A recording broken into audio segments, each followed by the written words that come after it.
E vamos que vamos que vamos, galera! Vamos lá para a aula de conjuntos numéricos, nossa quarta aula aí dessa série rápida.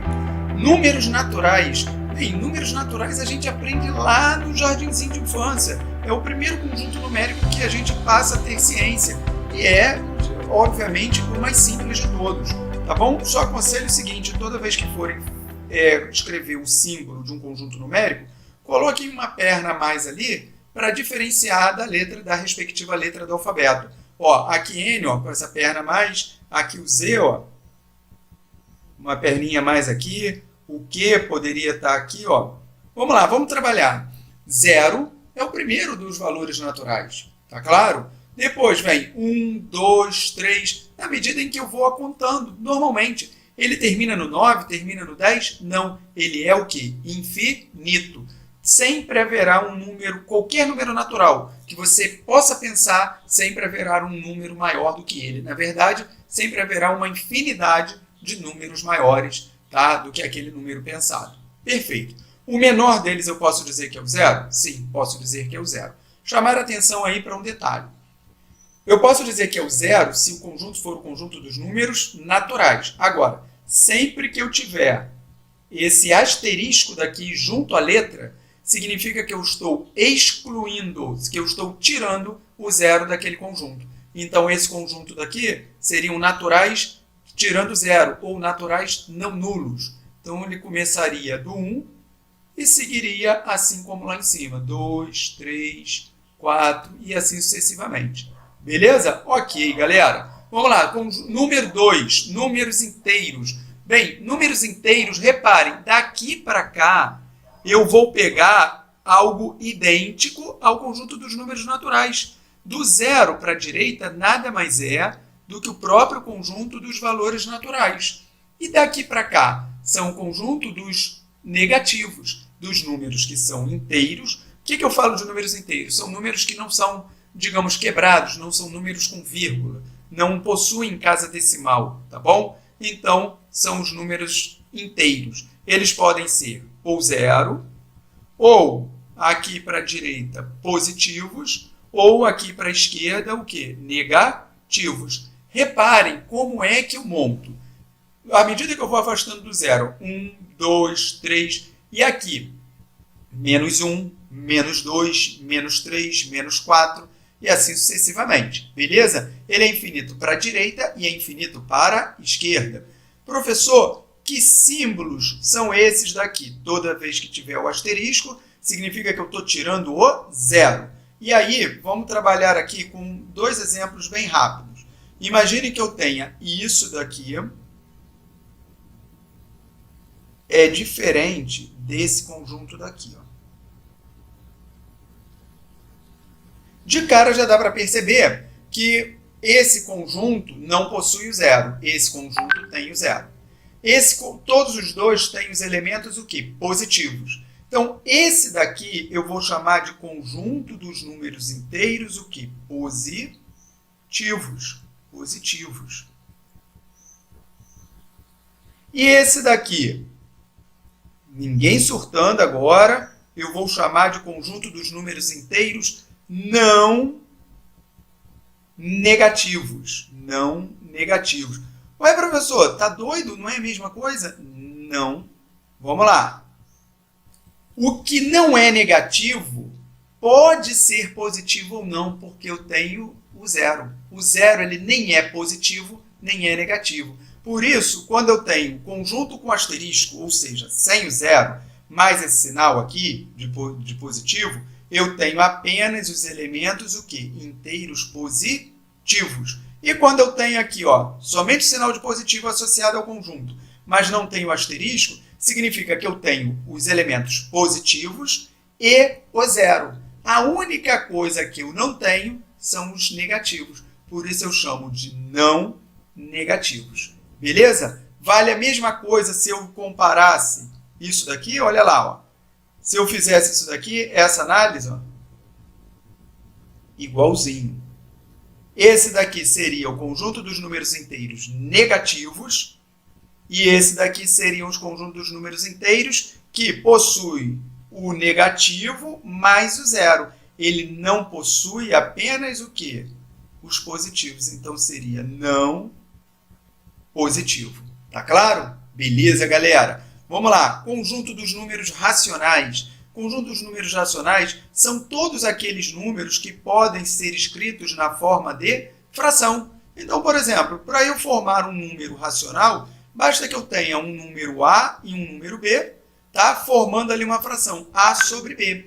Para que eu possa formar essa fração A sobre B, eu preciso que A seja um número inteiro qualquer, mas o principal é que B seja um número inteiro diferente de zero.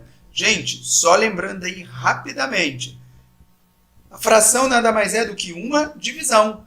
E aí, imaginem que o B fosse zero. Zero. Eu não posso dividir alguém por zero. Dividir alguém por zero é uma impossibilidade. Tá claro? Beleza, galera? Vamos lá. Para fechar nossa aulinha, conjunto dos números reais. Conjunto dos números reais, ele vai envolver tudo que é número racional e o que é número irracional. Gente, número irracional, para quem tem dúvida, o próprio nome já está dizendo. Imaginem aqueles números mais loucos são os irracionais. Estou brincando. Mas as características dos irracionais eles apresentam uma infinidade de casas decimais. Apresentam casas decimais? Sim, apresentam casas decimais. Mas uma infinidade, ok? Porque senão seria um decimal exato. E não apresentam um padrão, uma constância na sequência das casas decimais. Exemplo, imagine isso daqui. Deixa eu botar isso aqui. 31, 8, 7, 6, 4, 6, 5, 4, 7, 8, agora 9, depois, e infinitamente. Pode ser, eu não sei de onde saiu esse número. Imaginem que esse número tenha saído de uma divisão, ok? E aí, daquela divisão entre os dois inteiros, vai chegar uma hora que eu vou encontrar um padrão aqui de repetição. Mesmo que eu encontre esse padrão na 50ª casa decimal, sem problema. Ele deixa de ser racional. Agora, ele passa a ser um número racional, se ele tiver o padrão. Agora, se eu conseguir comprovar que esse padrão não vai aparecer, e aí depende muito da origem desse número, significa que ele será irracional. Ou seja, se esse número tivesse originado da divisão de dois inteiros, tivesse originado de uma fração, obviamente, ele pode novamente ser transformado em fração. Se ele pode ser transformado em fração, ele é o que? Um número racional. Tá claro? Agora, por exemplo, olhem essa situação daqui. 3,010010001 e assim sucessivamente. Isso não tem um padrão. Aqui é um 0 separando 1, aqui 2, aqui 3, aí vem 1, depois 4. Tá claro? Então aqui eu já tenho uma configuração mais próxima de um número irracional. E um número irracional aí clássico, tá? Que a gente aborda o tempo todo, é o famoso valor de π. Todo mundo já escutou, né? Não estou falando do filme não, hein, galera? Estou falando do π, ó. π igual a 3,1415.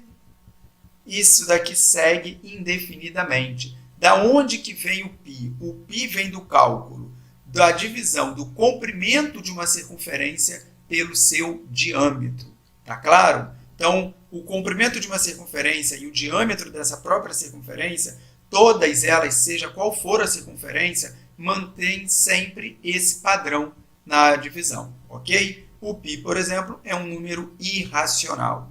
Ok. Gente, se eu juntar todos os racionais e todos os números irracionais, eu vou ter o conjunto dos números reais. Galera, o conjunto dos números reais ele pode ser representado através de uma reta numérica. Imagine, a reta numérica ela é infinita para a direita e infinita para a esquerda. Vamos só colocar o centro dela como sendo zero, e aí eu posso colocar aqui, ó, 1, mais 1 no caso, mais 2, mais 3, E para o lado de lá a mesma coisa. Menos 1, menos 2, menos 3 e segue indefinidamente. Mas eu só vou abordar valores inteiros? Não. Por isso a reta. Tá? Porque existem uma infinidade de valores entre dois valores reais quaisquer. E isso recebe um nome. Quando o conjunto tem essa característica, isso recebe o nome de conjunto denso. Conjunto denso. Só lembrando aqui, o próprio conjunto dos números racionais também é considerado um conjunto denso, tá bom? Agora vamos lá, conjunto aqui dos números reais. Eu posso aqui representar, ó, 1,5 mais 1,5. Eu posso aqui, ó, representar, se eu tiver aqui, ó, vamos supor, o mais 3,2. Depois do 3,2 eu posso ter o 3,31. Entre 3,2 e 3, vem logo depois do 3,31? Não. Entre dois valores quaisquer vão existir uma infinidade de números. Se eu analisasse isso daqui, ó, botasse aqui, desse um zoom ali e colocasse aqui 3,2 e aqui 3,31, imaginem, aqui eu posso completar, ó, com 0, ficando 3,20. De 3,20 a 3,30, por exemplo, eu vou ter o 3,21, 3,22. Ah, professor, agora não dá mais para incluir número ali, não.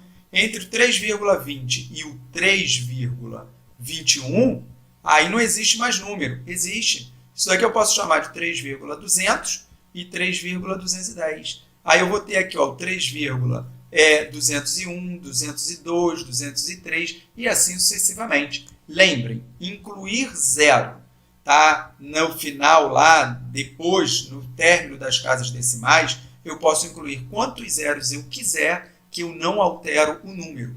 3,2 é a mesma coisa que 3,20, é a mesma coisa que 3,200, 3,2000, sem problema algum, tá bom? Beleza, galera? E para fechar aí, vamos só fazer um conjugado aqui rapidinho, ó, para auxiliar a memorização de vocês. Todo número natural é também um número inteiro, mas nem todo número inteiro é um número natural, porque eu tenho aqui os negativos. Todo número inteiro vai ser um número racional, porque eu posso escrever na forma de fração. Mas nem todo número racional será um número inteiro. Por exemplo, 3,31 é um número racional, mas não é um número inteiro. Por sua vez, eu tenho aqui como um outro conjunto independente o conjunto dos números irracionais. Se eu junto tudo isso daqui, eu vou ter o conjunto dos números o quê? Juntar tudo isso daqui, vou ter o conjunto dos números reais. Beleza, galera? É isso aí. Gente, lembrando aí, para o conjunto dos números reais vale tudo aquilo que eu comentei lá atrás. Se eu boto reais asterisco, significa que eu não estou falando do zero, que eu não estou considerando zero. Se eu colocasse, por exemplo, reais assim, significa que eu estou falando de reais positivos. Se eu colocasse isso daqui, ó, significa que eu estou falando dos reais que não são negativos. Posso abordar os positivos, como posso abordar o zero. Então, a linha de raciocínio serve para tudo. Beleza, galera? Grande abraço, até a próxima!